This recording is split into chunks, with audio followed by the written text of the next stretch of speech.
Assalamu alaikum students. Today is our 7th lecture of macroeconomics.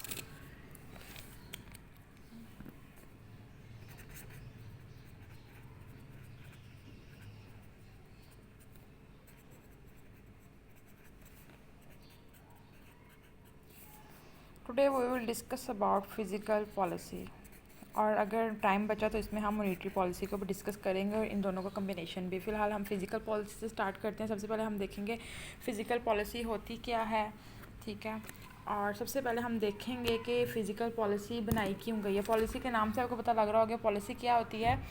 ऐसी एक technique बनाई जाती है, ऐसी एक पॉलिसी क्रिएट की जाती है जिसके अकॉर्डिंग हमें अपना सारा डाटा देखना होता है कि हमारी कंट्री में जो है ये प्रॉब्लम कैसे सॉल्व होगी। लेट्स सपोज मैंने आप लोगों को दिया था कि आप पॉलिसीज़ रिकमेंड करें कि एग्रीकल्चर ग्रोथ कैसे होगी, तो आप लोगों ने पॉलिसीज़ बनाई थी अपने एग्रीकल्चर सेक्टर को देखते हुए कि हमें क्या क्या करना चाहिए जिससे कि हमारे पास एग्रीकल्चर सेक्टर की ग्रोथ हो सके। तो ये पॉलिसी जो होती है ये यूज़ होती है हमारे पास for the control of inflation.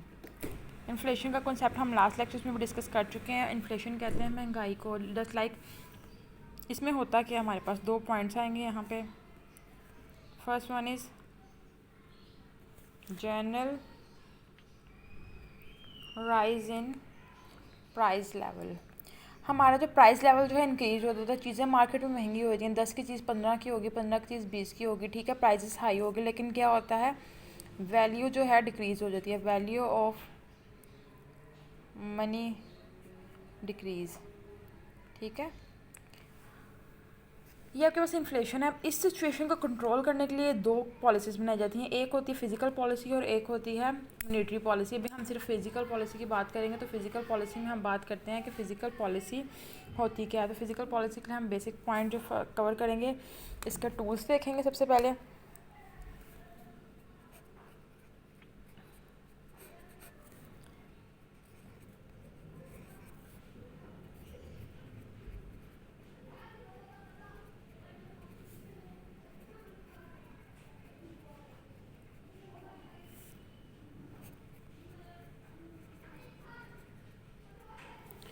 अब गवर्नमेंट हमारे पास 2 टूल्स हैं। टूल्स कहते हैं टूल्स औजार को। जस्ट लाइक हमने अगर कोई मशीनरी ठीक करनी है, ठीक है, लेट्स सपोज अगर मेरे मोबाइल में कोई प्रॉब्लम आ गया तो उसके लिए कोई सॉफ्टवेयर यूज़ होगा या कोई ऐसा कोई इंस्ट्रूमेंट यूज़ होगा जिससे इसको ठीक किया जाएगा। जस्ट लाइक मैं आपको एग्जांपल देती हूँ। आपके पास आपका जो एक टैब है वो ख़राब हो गया, ठीक है, तो उसको कौन ठीक करेगा, ठीक है, ये उसको मैकेनिक तो ठीक नहीं करेगा ना। उसको ठीक करने के लिए आप स्पेशल उसका बंदा हायर करोगे, ठीक है, जो ये सीमेंट्री का काम करता होगा, ठीक है। वो क्या करेगा, वो उसके लिए कुछ टूल्स यूज़ करेगा उसको ठीक करने के लिए। जैसे मैं अभी लिख रही हूँ तो मुझे लिखने के लिए क्या चाहिए, पेन। तो पेन एज अ टूल काम कर रहा है मेरे पास, ठीक है। तो यहाँ पे जो फिजिकल पॉलिसी है उसके पास 2 टूल्स होते हैं काम करने के लिए। एक होता है गवर्नमेंट स्पेंडिंग और दूसरा टैक्सेशन। गवर्नमेंट स्पेंडिंग का क्या मतलब है कि गवर्नमेंट स्पेंडिंग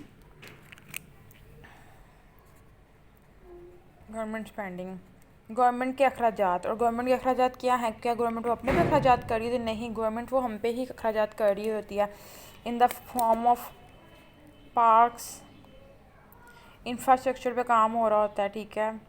और इवन दो जो गवर्नमेंट एम्प्लॉयज़ की सैलरी होती हैं वो भी गवर्नमेंट एम्प्लॉयज़ की जो सैलरी हैं वो भी गवर्नमेंट की स्पेंडिंग है, क्योंकि गवर्नमेंट उनको एक्स्ट्रा रिलीफ दे रही है, सब्सिडीज़ प्रोवाइड की जा रही हैं, वेलफेयर दिया जा रहा है, ठीक है। और इवन दो उन्हें पेंशन तक दी जा रही है।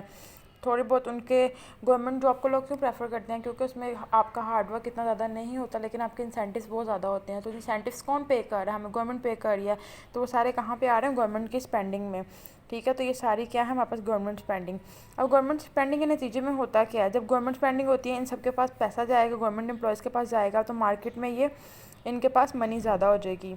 जब मनी ज़्यादा हो जाएगी तो ये मार्केट में चीज़ों की डिमांड भी ज़्यादा करेंगे, ठीक है। अब आगे हम देखेंगे हमने इसको कैसे हैंडल करना है। नेक्स्ट है टैक्सेशन। टैक्सेशन के नाम से आपको पता लग रहा होगा कि हम टैक्स की बात कर रहे हैं।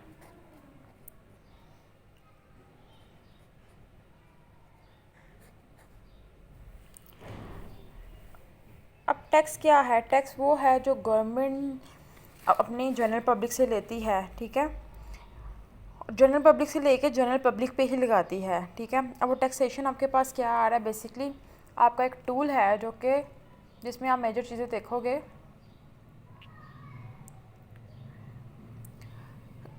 कि गवर्नमेंट जो स्पेंडिंग कर रही है, ठीक है, वो आपके पास आ कहाँ से रही है, वो आपके ही पैसों को गवर्नमेंट आपको रिटर्न कर रही है in the form of subsidies, welfare, ठीक है। अब गवर्नमेंट की जो आपके पास इनकम है वो कहाँ से आती है, गवर्नमेंट की जो इनकम होती है, टैक्सेशन जो है वो गवर्नमेंट को आ रहा है, आप कहाँ से, आपकी इनकम से, आपके कैपिटल गेन से, आपके इन्वेस्टमेंट से, ठीक है।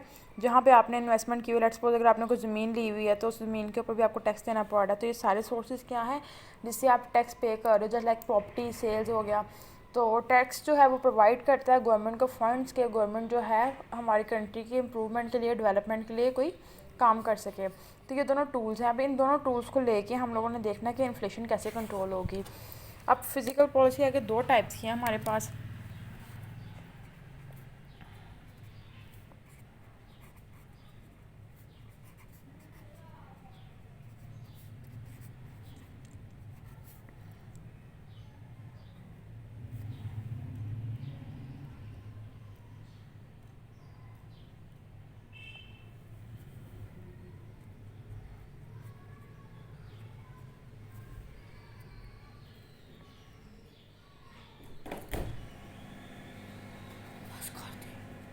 चुप, ठीक है। Next is contractionary physical policy. सबसे पहले हम बात करेंगे एक्सप्लेनेशनरी फिज़िकल पॉलिसी क्या होती है। तो इसके नाम से आपको पता लग जाएगा ये पॉलिसी क्या होती है, और इसकी जो रिवर्स होगी वो आपके पास कॉन्ट्रैक्शनरी फिज़िकल पॉलिसी होगी। अब इस पॉलिसी में आपके पास जो टूल्स यूज़ हो रहे हैं, अगेन टूल्स हमारे पास दो वही हैं। कौन कौन से? फर्स्ट इज़ गवर्नमेंट स्पेंडिंग और दूसरा हमारे पास है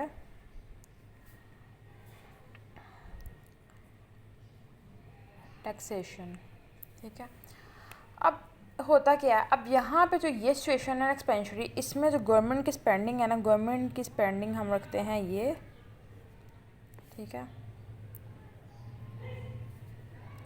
ये है हमारे पास गवर्नमेंट स्पेंडिंग और ये है हमारे पास टैक्स।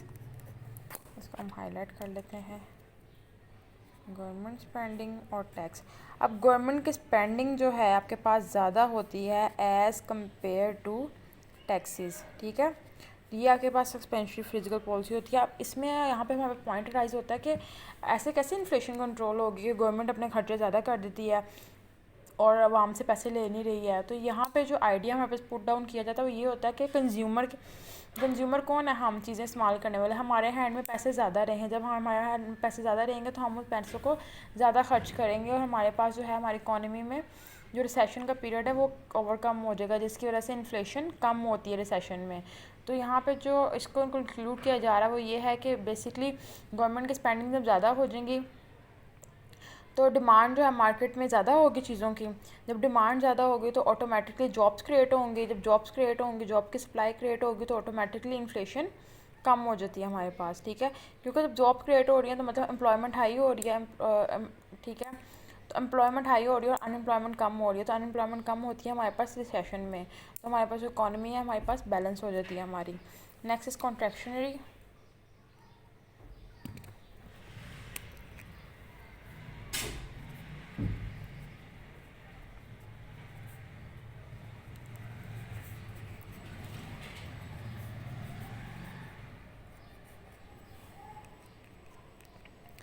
कॉन्ट्रैक्शनरी फिजिकल पॉलिसी से क्या मुराद है कि हम लोगों ने अब यहाँ पे इसका रिवर्स कर देना है। रिवर्स से मुराद है जी टैक्सेस अब हमारे पास ज़्यादा हो जाएंगे, गवर्नमेंट स्पेंडिंग कम हो जाएंगी, ठीक है।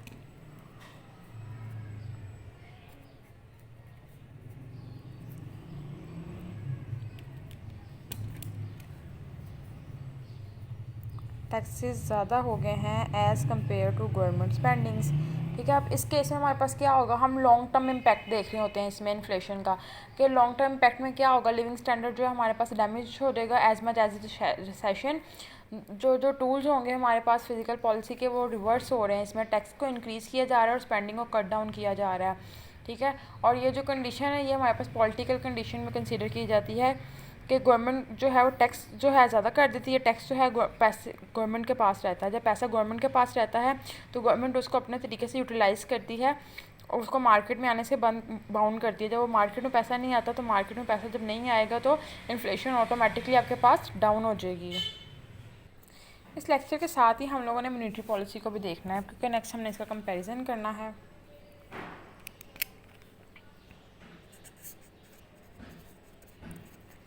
फिज़िकल पॉलिसी के लिए माइंड में रखिएगा कि फ़िज़िकल पॉलिसी कौन बनाता है, गवर्नमेंट, जबकि जो हमारे पास मॉनेटरी पॉलिसी है वो हमारा सेंट्रल बैंक बना रहा होता है। और पाकिस्तान का सेंट्रल बैंक कौन सा है? State bank of Pakistan. Her country का एक सेंट्रल बैंक होता है, ठीक है, और हर कंट्री के सेंट्रल बैंक का नेम चेंज होता है। पाकिस्तान का सेंट्रल बैंक का नेम है स्टेट बैंक ऑफ पाकिस्तान। ये जो है ये पॉलिसी बनाता है इन्फ्लेशन को कंट्रोल करने के लिए, ठीक है। अब लेकिन ये जो टूल्स हैं, फिज़िकल पॉलिसी ने यूज़ किया गवर्नमेंट स्पेंडिंग और टैक्सेशन, लेकिन जो यहाँ पे टूल्स यूज़ होते हैं होती ये भी पॉलिसी हमारे पास सेम है, इन्फ्लेशन को कंट्रोल करने के लिए ही है, पर यहाँ पे टूल्स भी डिफरेंट है और इसको बनाने वाला भी डिफरेंट है। यहाँ पे जो टूल्स आपके पास यूज़ होंगे, first one is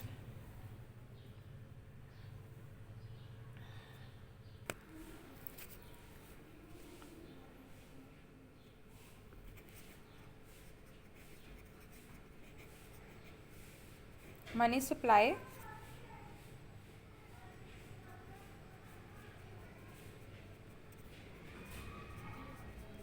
and interest rate, ठीक है। इसमें भी हमारे पास दोनों आ जाएंगे, पहला आएगा एक्सपेंशनरी और दूसरा आएगा कॉन्ट्रैक्शनरी।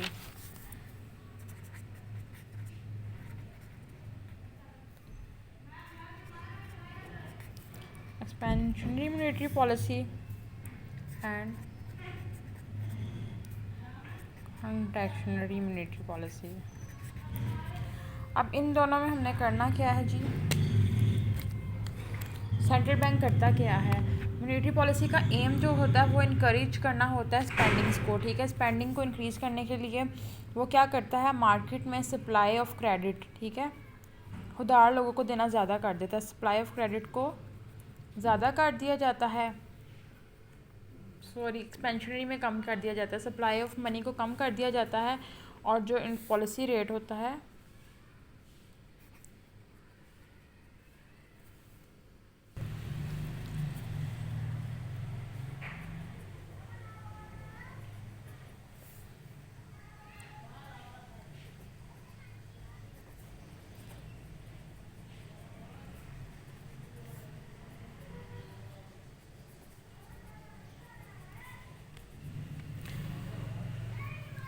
एक्सपेंशनरी में सप्लाई ऑफ क्रेडिट को ज़्यादा कर दिया जाता है। जब सप्लाई ऑफ क्रेडिट हमारे पास ज़्यादा होती है, लोगों के पास मार्केट में ज़्यादा पैसा आया था, तो उसके ऊपर इंटरेस्ट रेट कम करके उसको मार्केट में इशू कर दिया जाता है।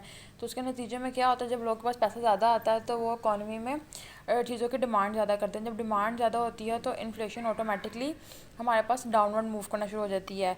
और कॉन्ट्रैक्शनरी मॉनेटरी पॉलिसी में सप्लाई कम कर दी जाती है। जब सप्लाई कम कर दी जाती है पॉलिसी रेट ज़्यादा हो जाता है, ठीक है। जब पॉलिसी रेट हमारे पास ज़्यादा होता है, एग्रीगेट डिमांड जो है हमारे पास कम होना शुरू होती है। जब डिमांड चीज़ों की कम होती है तो ऑटोमेटिकली हमारे पास इन्फ्लेशन भी कंट्रोल हो जाती है, ठीक है। तो ये दोनों पॉइंट्स हमारे पास कहाँ पे लाई कर रहे हैं कि कैसे हमारे पास इकॉनमी में इन्फ्लेशन कंट्रोल होती है। मॉनेटरी पॉलिसी का जस्ट ऑब्जेक्टिव ये नहीं है कि इसने वही इम्प्रूव करनी है, इन्फ्लेशन को ही रिड्यूस करना है। ऑब्जेक्टिव्स हमारे पास और भी आते हैं। मॉनेटरी पॉलिसी किस लिए बनाई जाती है, उन ऑब्जेक्टिव्स की हम बात करेंगे। तो पहला ऑब्जेक्टिव है हमारे पास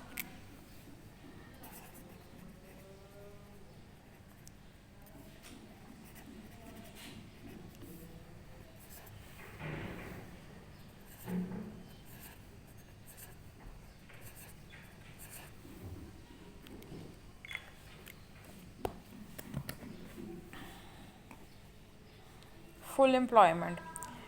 मॉनेटरी पॉलिसी का ऑब्जेक्टिव होता है कि हमारे पास एम्प्लॉयमेंट फुल हो, कोई भी बंदा ऐसा ना हो इकॉनमी में जो बेरोज़गार हो, एम्प्लॉयमेंट फुल होनी चाहिए, ठीक है। कोई भी हमारे पास जॉब की जो प्रॉब्लम है वो सफ़र ना करे, ठीक है। इसका ये मोस्ट इम्पॉर्टेंट ऑब्जेक्टिव है कि इसका जो बेसिक पर्पस होता है वो एम्प्लॉयमेंट को गेन करना होता है।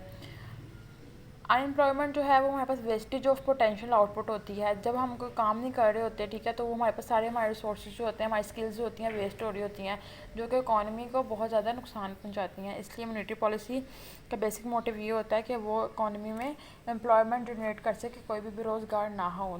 सेकेंड वन इज़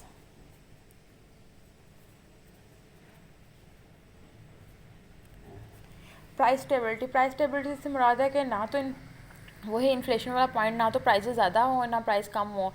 ऐसी प्राइसेस होनी चाहिए जो कि इकॉनमी के फेवर में भी हों और एक कंज्यूमर के फेवर में भी हों।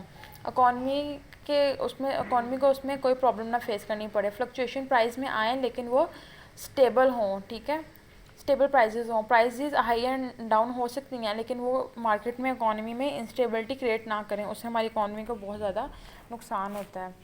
नेक्स्ट, इकोनॉमिक ग्रोथ क्रिएट करना। इकोनॉमिक ग्रोथ क्या है कि हम लोग अपनी कंट्री में कितने आउटपुट प्रोड्यूस कर रहे हैं, ठीक है। तो इसको हम इस तरह भी कह सकते हैं, the process whereby real per capita income of a country increases over long period of time. अब मेरी इनकम अगर बढ़ रही है, यहाँ पे हम लोगों ने ओवरऑल बात नहीं करते, हम एक बंदे की बात करते हैं कि पर कैपिटल इनकम होती है कि एक बंदे की कितनी इनकम है। तो हमने देखना है कि ओवरऑल सब लोगों की इनकम बढ़े। जब सब लोगों की इनकम बढ़ रही होती है हमारी इकॉनमी में, तो वो उसको ग्रोथ कंसीडर किया जाता है, ठीक है। तो हमारी इकॉनमी का एक मेजर ऑब्जेक्टिव इस पॉलिसी का ये भी है कि इकॉनमी में ग्रोथ होनी चाहिए आपके पास।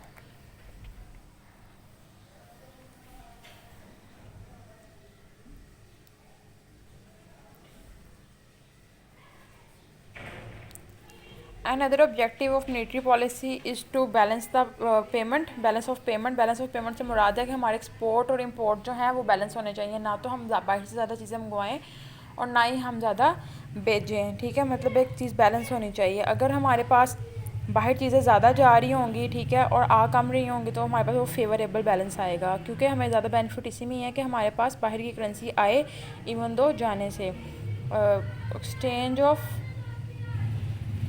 Stability rate, exchange rate stability आएगा ये, सॉरी, ठीक है। एक्सचेंज रेट क्या है? एक्सचेंज रेट हमारी प्राइस होती है in terms of foreign currency. जैसे कि आप लोगों ने देखा होगा कि आजकल डॉलर कितना ज़्यादा महंगा हो गया, उसकी वजह से गोल्ड की प्राइसेस बहुत ज़्यादा हाई हो गई हैं। हमारी प्राइस में और बाहर की कंट्री की प्राइस में बहुत ज़्यादा डिफरेंस है। तो ये हमारे पास है एक्सचेंज रेट स्टेबिलिटी। हमारी कंट्री में एक्सचेंज रेट स्टेबिलिटी नहीं है, फ़िलहाल जो सिचुएशन जा रही है वो इनस्टेबल है। तो हमें इसको बहुत ज़्यादा ज़रूरी है कि ये स्टेबल रहे, ठीक है। अप एंड डाउन आते हैं लेकिन इतना ज़्यादा मार्जिन नहीं होना चाहिए करेंसीज की वैल्यू में, ठीक है। मॉनेटरी पॉलिसी का एम होता है कि वो एक्सचेंज रेट को स्टेबल रखे। जो डॉलर की प्राइसेस हैं वो कम होनी चाहिए, हमारी जो रुपीज़ की वैल्यू है वो ज़्यादा होनी चाहिए।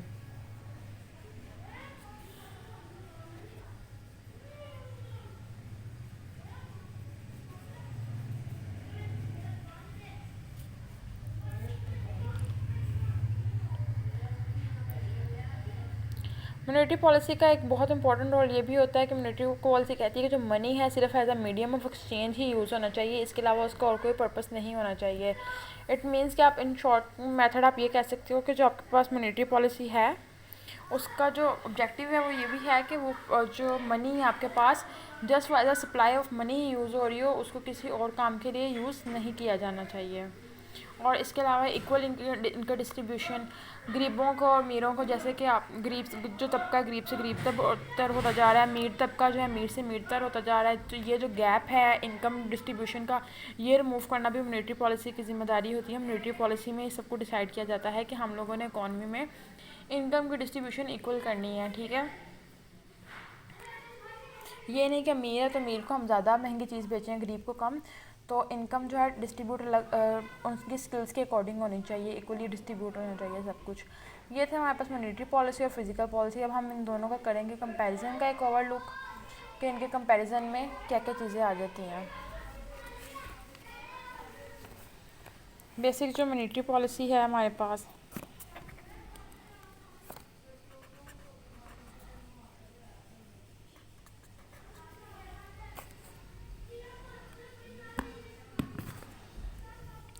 इसके जो टूल्स हैं हमारे पास हैं money supply and second one is interest rate. Physical policy में हमारे पास जो टूल यूज़ होते हैं वो है गवर्नमेंट स्पेंडिंग प्लस टैक्सेशन, ठीक है। अब ओवरऑल अगर हम बात करें इन पॉलिसीज़ की कैसे क्रिएट कर रहे हैं, फ़िलहाल हम फिजिकल पॉलिसी की बात कर रहे हैं। इंटरेस्ट रेट हाई जब होता है हमारे पास, इंटरेस्ट रेट जब हाई होगा हमारे पास इकॉनमी में, तो मनी सप्लाई जो है वो ऑटोमेटिकली कम हो जाएगी। जब आपको पता होगा कि आपको उधार जो है वो मिल रहा है लेकिन वो सूद ज़्यादा देना पड़ रहा है आपको, इंटरेस्ट रेट हाई है, तो आप कभी भी वो पैसा नहीं लोगे, तो इकॉनमी हमारी ऑटोमेटिकली कूल डाउन हो जाएगी, ठीक है। जब हमारी इकॉनमी कूल डाउन होती है तो इन्फ्लेशन ऑटोमेटिकली ख़त्म हो जाती है। ठीक है। सेकंड पॉइंट ये, अगर इसको हम रिवर्स करें, इंटरेस्ट रेट को अगर हम कम कर दें तो मनी सप्लाई हमारे पास इंक्रीज़ हो जाएगी, ठीक है। जब मनी सप्लाई इंक्रीज़ होती है तो इकॉनमी हमारी हीटअप हो जाती है बजाय के कूलअप होने के, ठीक है। क्योंकि इंटरेस्ट रेट कम है, लोग लालच करते हैं कि हमें इंटरेस्ट रेट कम है, हमें पैसा मिल रहा है, तो वो बैंकों की तरफ रुख कर लेते हैं। इसमें होता है कि इकॉनमी हमारी हीटअप हो जाती है। जब इकॉनमी हीटअप हो जाती है तो रिसेशन जो है यूजली अवॉइड किया जाता है। इस केस में हमारे पास इन्फ्लेशन कंट्रोल हो जाती है। ये जो पॉलिसी है बेसिकली आपके पास हिस्ट्री में इसका कॉन्सेप्ट कहाँ पे आया था, 1930 में हमारे पास एक ग्रेट डिप्रेशन आया था। ये जो डिप्रेशन और रिसेशन के वर्ड हैं ये हम इंशाल्लाह नेक्स्ट भी ट्रेड साइकिल पढ़ेंगे, उसमें डिटेल में देखेंगे। 1930 में हमारे पास जो ग्रेट वर्ल्ड डिप्रेशन आया था, ठीक है। पूरी दुनिया में डिप्रेशन आ गया था, इकॉनमी सारी डिस्टर्ब हो गई थी। जस्ट लाइक अगर अब हम बात करें तो कोरोना की वजह से जैसे सारी इकॉनमी डिस्टर्ब हुई हुई हैं, तभी हमारे पास कुछ ऐसे कॉन्सेप्ट हुआ था। तो जो पॉलिटिशियन थे उस टाइम पे, पॉलिटिशियंस का जो कंसेप्ट था वो कहते थे कि इकॉनमी जो है उसको लेजिस फेयर कर दो। लेजिस फेयर से मुराद है कि इकॉनमी में कोई भी जो है इंटरफेरेंस ना करे। जो कैपिटलिस्ट है हमारे पास, कैपिटलिस्ट कौन होते हैं, कैपिटलिज्म का कॉन्सेप्ट मार्केट के टाइप्स में आपको पढ़ाऊंगी, ठीक है। कैपिटलिज्म जो है हमारे पास फ्री मार्केट होनी चाहिए, कोई भी इंटरफेयर ना करे, मतलब कि गवर्नमेंट की कोई इंटरफेरेंस नहीं होनी चाहिए। जो कोई काम कर रहा है उसको करने दो। तो इससे क्या होगा, हमारी जो गवर्नमेंट स्पेंडिंग थी उस टाइम पे केन्जियंस के अकॉर्डिंग, ये आपको मैंने केन्जियंस में बताया था, केन्जियंस थ्योरी ऑफ डिमांड में, केन्जियन का जब हमने स्कूल ऑफ थॉट पढ़ा था। केन्जियन के पॉइंट ऑफ व्यू से हमने देखा तो केन्जियन कहता था कि गवर्नमेंट स्पेंडिंग जो है उनको इंक्रीज़ कर दो, ठीक है। गवर्नमेंट जब स्पेंडिंग इंक्रीज़ करोगे तो डिमांड ऑटोमेटिकली इंक्रीज़ हो रही है, हमारी जो इकॉनमी थी वो स्टेबल हो गई थी, ठीक है। ये रूल फॉलो करके उस टाइम का जो ग्रेट डिप्रेशन था उसको ओवरकम किया गया था, ठीक है। तो बेसिकली यहाँ पे हम लोग बात देख रहे हैं कि ये जो इफेक्टिव हमारे पास गवर्नमेंट स्पेंडिंग इंक्रीज़ हो रही है, गवर्नमेंट स्पेंडिंग तो इंक्रीज़ हो रही है फिजिकल पॉलिसी के अकॉर्डिंग। दोनों पॉलिसीज़ बहुत बेहतर हैं, अपनी जगह पर बिल्कुल ठीक काम करती हैं। इनके मोटिव्स भी मैंने आपको बता दिए, इनमें टूल्स क्या यूज़ होते हैं वो भी हमने डिस्कस कर 2 मिनट कम कर दो बस।